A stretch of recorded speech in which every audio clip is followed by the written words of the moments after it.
আমার প্রিয়জনেরা, প্রভু যীশু খ্রিস্টের নামে আমি আপনাদের অভিবাদন জানাই। আপনি কি ভালো আছেন, সুস্থ আছেন, খুশিতে আছেন, আনন্দে আছেন? সর্বদাই প্রভুতে খুশিতে থাকবেন। কোনো বিষয়ের জন্য চিন্তা করবেন না। আজ কি অনেক দুঃখে আছেন? দুঃখের কারণ হলো সন্তানের ভবিষ্যতের বিষয়ে চিন্তা। এটা কি করব, ওটা কি করব, সমস্ত বিষয়ে চাপে আছি। কি করা যায়? কোনো না কোনো কারণে আপনি অনেক দুঃখে এবং চিন্তায় আছেন। আজ এমন বোঝায় আছেন, আপনি এটা ভাবছেন তো প্রভু কি করবেন? গীতসংহিতা 34 অধ্যায়ের 10-এ দেখব, ভক্ত দাউদ সুন্দরভাবে বলেন, যাহারা সদাপ্রভুর অন্বেষণ করে তাহাদের কোনো মঙ্গলের অভাব হয় না। বাক্যে কি লেখা আছে? সদাপ্রভুর অন্বেষণকারীদের কোনো মঙ্গলের অভাব হয় না। যুবসিংহ তো অনাটন এবং ক্ষুধায় থাকবে। আপনি সিংহের বিষয়ে জানেন তো? বলা হয় সমগ্র জঙ্গলের রাজা হল সিংহ। একবার গর্জন করলেই সমস্ত জন্তুরা ভয়ে কাতর হয়ে যায় এবং সে নিজে কখনো ভয় পায় না। সে খাবার খাওয়ার জন্য কি করে? সে সেখানে শিকার করে, তাই না? সিংহের বাচ্চারা খাওয়ার জন্য কি করবে? তাদের মায়েরা শিকারে গিয়ে তাদের খাবার দেয়। সিংহের সন্তান যুব সিংহদের দেখবেন, তারা কখনোই ক্ষুধায় থাকে না। তাদের তো মানসিকতাই এটা।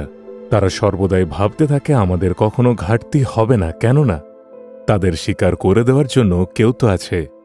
বিশেষ করে যে মা সিংহী থাকে সেই গিয়ে শিকার করে।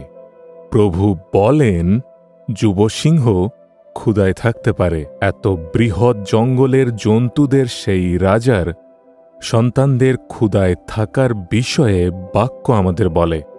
যুবসিংহ এই আশায় থাকে যে আমাদের মা গিয়ে শিকার করে অবশ্যই নিয়ে আসবে। জঙ্গলে শিকার করার সময়ে এটা কেউ বলতে পারবে না যে কিছু পাওয়া যাবে। কখনো কখনো হরিণ চলে যায়, কোনো জন্তু পাওয়া যায় না। সেই সময় সেই যুব সিংহকে শিকার না পাওয়া পর্যন্ত ক্ষুধায় থাকতে হয়। কিন্তু ঈশ্বর বলেন, সদাপ্রভুর অন্বেষণকারীদের কোনো বিষয়ের ঘাটতি হবে না। ঈশ্বর বলেন, তুমি আমার সন্তান। কিভাবে তোমার ঘাটতি হবে? আমি সমস্ত ঘাটতিকে দূর করার জন্য ক্রুশে তোমার জন্য প্রাণ দিয়েছি। সেই কারণে তোমার জীবনে কোনো বিষয়ের ঘাটতি হবে না। কিন্তু আজ আপনি বলেন, আমার জীবনে এটা ঘাটতি আছে, ওটা ঘাটতি আছে, অনেক কিছুর ঘাটতি আছে। আপনি ভাবছেন আমার অর্থের ঘাটতি আছে, ঋণ বেড়ে গেছে, পরিবারে প্রয়োজনীয়তা বেড়েছে, এত ঘাটতি আছে, তাহলে আমি কি করব? এখানে বাক্যে মনোযোগ দিন। নিজের সন্তানদের বিষয়ে বলা নয়, সদাপ্রভুর অন্বেষণকারীদের কোনো ঘাটতি হবে না। ঈশ্বরকে খোঁজার জন্য প্রভু বলেন, আমরা অবশ্যই বলি আমরা প্রভুর সন্তান, কিন্তু ঈশ্বরের চরণে আমরা আসি না, প্রার্থনা বিনতি করি না। তাই ঈশ্বর বলেন, তুমি আমার অনুসন্ধান করো। না খুঁজলে কিভাবে আশীর্বাদ পাবে? আমাদের প্রভুকে খুঁজতে হবে। ঈশ্বরকে খোঁজার বা অনুসন্ধানের অর্থ কি? ভোরে ঘুম থেকে উঠে আমাদের প্রথমে ঈশ্বরের চরণে আসা উচিত। মা কিচেনে কাজ করছেন, সন্তান ভিতরে ঘুমোচ্ছে, তৎক্ষণাৎ ঘুম থেকে উঠে সর্বপ্রথম সন্তানদের মাথায় কার কথা মনে পড়বে? জাগার পরে প্রথমে এদিক ওদিক তাকায়। যদি নূতন লোক হয়, সে যে কেউই হোক, এদিক ওদিক কিছুক্ষণ দেখার পর তার নজর কাকে খুঁজতে থাকে জানেন? আগে হ্যাঁ, মা কোথায় আছে, মাকেই এদিক ওদিক খোঁজে। যখনই মাকে সে দেখতে পায়, সন্তানদের মুখে একটা পরিবর্তন, একটা উজ্জ্বলতা আসে এবং তৎক্ষণাৎ মুহূর্ত বদলে যায় এবং সে অনেক খুশি হয়। নিশ্চয়ই মা বাড়িতে আছে, সে সেটা জানে, কিন্তু সে খুঁজতে থাকে যে আমার মা কোথায়, এবং দেখা মাত্র তার চেহারায় পরিবর্তন আসে। বাক্য বলে ঈশ্বর আমাদের সাথে সাথে সর্বদা থাকেন, এটা সত্য, কিন্তু আমাদের ভোরে উঠতে হবে, ঈশ্বরের চরণে এসে ঈশ্বরের অনুসন্ধানকারী হতে হবে। কেননা ঈশ্বরের বাক্যের দ্বারা আমরা ঈশ্বরের অনুসন্ধানকারী হতে পারব। ঈশ্বরের চরণে ভোরে উঠে প্রভুর বাক্য পড়তে হবে।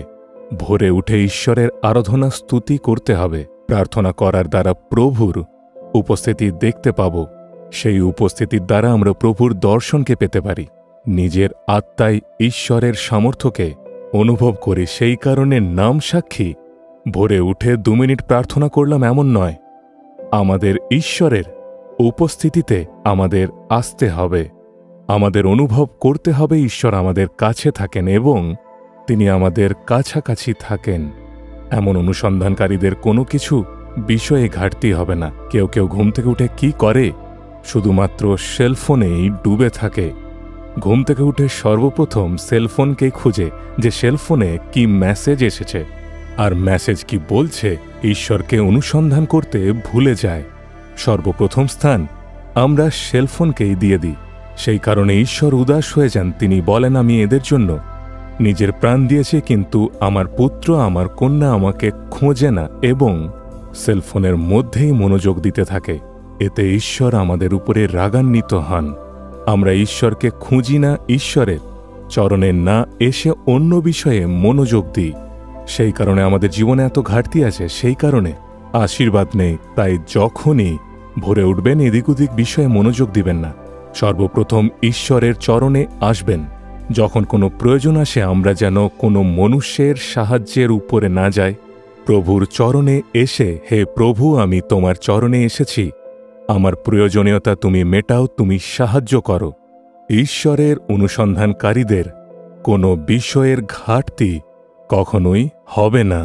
আপনার জীবনের সবচেয়ে প্রথম স্থান আপনি কাকে দিয়েছেন? অন্য কোনো কাজের জন্য সেলফোনে দিয়েছেন, তাহলে প্রভু বলবেন আমার জন্য স্থান দেয়নি, এরা আমার অনুসন্ধান করে না।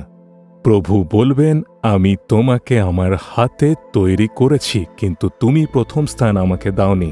এই সমস্ত বিষয় দেখে ঈশ্বরের মনে কত দুঃখ হবে, তাই না? সেই কারণে ভাবতে হবে। তাই আজ আমাদের কি করতে হবে? হে ঈশ্বর, আমি প্রথম স্থান তোমাকে দিইনি, আমি ভুল করেছি, আমার ভুলকে তুমি ক্ষমা করো। এরপর থেকে আমি প্রথম স্থান শুধুমাত্র তোমাকেই দিব। যদি আপনি সম্পূর্ণ হৃদয়ে অর্পণ করেন, হে প্রভু, আমার আত্মা এবং মন শুধুমাত্র তোমাকেই অনুসন্ধান করে, এমন বললে আজই আপনার ঘাটতিকে দূর করার জন্য ঈশ্বর আপনার জীবনে অনেক বড় অদ্ভুত কার্য করবেন। এইভাবে আপনার জীবনে অদ্ভুত কার্যকে আপনি অবশ্যই দেখবেন। আমার জীবনে আমি প্রতিদিন অদ্ভুত কার্য দেখি। অবশ্যই আমার ব্যক্তিগত জীবনে, সেবা কার্যের জীবনে অনেক কিছুরই প্রয়োজন হয়ে থাকে। 400 লোক এই সেবা কার্যে যুক্ত। সেই সমস্ত লোকের প্রয়োজনীয়তা আছে, সেবার প্রয়োজনীয়তা আছে, কিন্তু এইসব বিষয়ে আমি খুব একটা চিন্তিত নই। সর্বদা আমি এটাই বলি, আমার জীবনে ঈশ্বর সমস্ত প্রয়োজনীয়তা মেটাবেন। এর কারণ হল প্রতিদিন ঈশ্বরের চরণে এসে বলি, হে ঈশ্বর, তুমি প্রয়োজনীয়তা মেটাও। ঈশ্বরের দর্শনের অনুসন্ধানকারী হলে প্রভু বলেন, তুমি ভয় পেও না, তোমার প্রয়োজনীয়তা আমি পূর্ণ করব। তিনি যিশু। সেই কারণে তাঁর সাথে চলার জন্য, তাঁর অনুভবকে প্রাপ্ত করার জন্য আপনাদের শেখাই। সর্বপ্রথম নিজের হৃদয়ে হাত রেখে আমরা ঈশ্বরের কাছে ক্ষমা চাইব। হে প্রভু, আমি তোমাকে প্রথম স্থান দিইনি, তাই আমাকে ক্ষমা করো। আমি তোমাকে স্থান দেওয়ার পরিবর্তে আমি অন্য কোথাও মনোযোগ দিয়েছি। এরপর আমি আর সেই ভুল করব না, তুমি আমাকে ক্ষমা করো। তোমার বাক্য শুনব, তোমার বাক্য পড়ব, বাক্যে আমরা মনোযোগ দিব। আমার সমস্ত ঘাটতিকে তুমি দূর করবে। হে ঈশ্বর, আমি এরপর থেকে কোনো বিষয়েই চিন্তা করব না। যিশুর নামে আমেন, আমেন।